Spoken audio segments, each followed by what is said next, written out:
Line और length हो तो सिराज जैसी, और विकेट टेकर हो तो बुमराह जैसा, और तेज पेसर हो तो आकाशदीप जैसा। इन तीनों ने मिलकर इतनी बुरी धुनाई निकाली है ऑस्ट्रेलिया वालों की कि ऑस्ट्रेलिया वाले भी हैरान रह रहे हैं कि आखिरकार इन्हों में इतना पेशेंस आया कहाँ से और इतनी ताकतवर कैसे हो गई इंडिया टीम रातों रात। जी हाँ दोस्तों, बता दें कि पांचवें दिन आते ही बुमराह का जलवा देखने को मिला। जहां कांस्टेंट एक अच्छी पारी खेलते हुए नजर आ रहे थे, वहां बुमराह ने एक चैलेंज एक्सेप्ट किया था कि अगले मैच में ही कांस्टेंट का विकेट लेना है, और पहले ही कुछ ओवरों में ही कांस्टेंट की गिल्लियां उड़ा दी और बता दिया कि बुमराह इज बेस्ट। जी हाँ दोस्तों, बता दें कि कांस्टेंट बुमराह के सामने ज़्यादा देर तक नहीं टिक पाया और बुमराह के सामने बिखर तो नजर आया, क्योंकि अच्छे खिलाड़ी अभी बुमराह के सामने हार मान जाते हैं। ये कांस्टेंट क्या था, एक पल बनाकर थोड़े बहुत रन बनाने के बाद क्या बुमराह को दबाना चाह रहा था। यही बुमराह का जवाब था कि अगर चैलेंज लिया है तो उसे पूरा भी करना चाहिए। जिस तरीके से कांस्टेंट ने बीच ग्राउंड में क्राउड को उठा दिया था, वही पहल दोहराते हुए बुमराह ने भी वही एक्शन दोहराया। जी हाँ दोस्तों, जब कांस्टेंट की गिल्लियां उड़ाई थी तभी से ही क्राउड में इतना शोर मच चुका था कि कुछ पूछो ही मत, क्योंकि बुमराह को ट्रोल भी इतना ज़्यादा किया गया था और उसका बदला भी आसानी से लिया गया। लेकिन उसी के साथ साथ बुमराह ने ऐसे विकेट उड़ा दिए हैं जो अपनी फॉर्म में चल रहे थे, जहाँ सेंचुरी से नीचे हाथ ही नहीं रख रहे थे। आइए दोस्तों जान लेते हैं कि उन बल्लेबाजों की आखिरकार क्या स्थिति करी है बुमराह ने। बता दें कि दोस्तों, जब 5वां दिन का मैच स्टार्ट हुआ था तभी से ही इंडिया टीम आगे बढ़ना चाह रही थी और उनका सिर्फ एक ही फोकस था कि कुछ रन और ज़्यादा बढ़ जाएं, और यही होता है कि नीतीश राणा कुछ रन बनाते हैं और इंडिया टीम को 369 तक ले जाते हैं। और वही दूसरी तरफ ऑस्ट्रेलिया टीम को ये फिक्र थी कि इंडिया टीम ज़्यादा रन न बना ले, और इंडिया टीम का जैसे ही 10वां विकेट गिरता है तो इंडिया टीम 369 तक ही पहुंच पाती है। और फिर जैसे ही ऑस्ट्रेलिया टीम की बैटिंग आती है तो ऑस्ट्रेलिया टीम के अगेंस्ट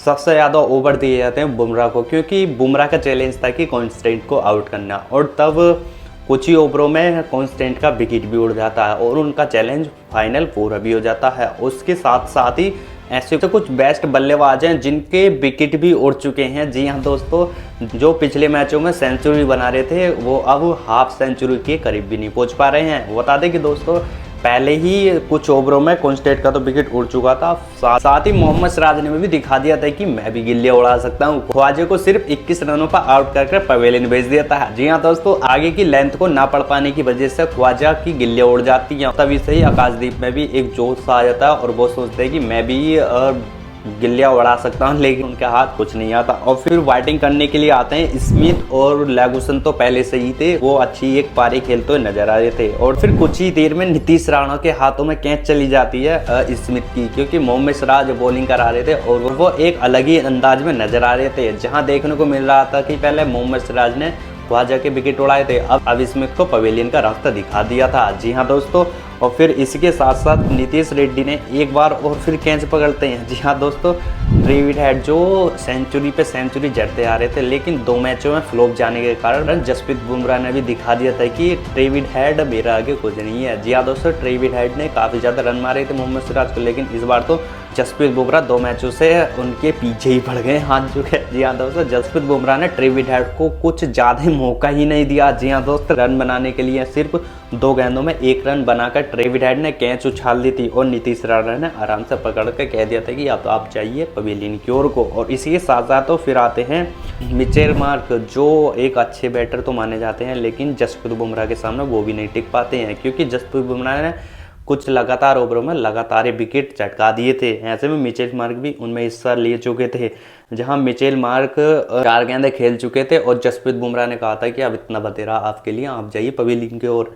ऋषभ पंत के हाथों में उनकी कैच चली जाती है और मिचेल मार्क भी पवेलियन की ओर को जाते हुए नजर आते हैं। और दूसरी तरफ फिर देखने को मिलता है कि लगातार जसप्रीत बुमराह ने एक बार फिर बोल्ड करते हैं एलेक्स कैरी को। जी हाँ दोस्तों, एलेक्स कैरी के भी विकेट उड़ते हुए नजर आ रहे थे। जब जसप्रीत बुमराह ने कांस्टेंट को विकेट उड़ाए थे तभी से ही देखा जा रहा था कि आगे की लेंथ को अब ऑस्ट्रेलिया वाले नहीं पढ़ पा रहे, और इसी को देखते हुए एलेक्स कैरी को भी आगे की लेंथ डालते हैं और एलेक्स कैरी नहीं पढ़ पाते, और इसी वजह से एलेक्स कैरी की गिल्लियां उड़ जाती हैं। ऐसे में अब देखा जाए तो ऑस्ट्रेलिया अभी तक 217 रन की लीड कर चुका है लेकिन अब इंडिया टीम वालों को कुछ अलग ही अंदाज में खेलना होगा। अगर इस टेस्ट सीरीज को जीतना ही है तो वर्ल्ड चैंपियनशिप में अगर पहुंचना ही है तो इस टेस्ट सीरीज को तो जीतना ही होगा, नहीं तो फिर गया आपके हाथों से वर्ल्ड चैंपियनशिप। जी हाँ दोस्तों, आप तो देखना होगा कि क्या आखिरकार पिछले मैच में ना चलने वाले बल्लेबाज क्या इस मैच में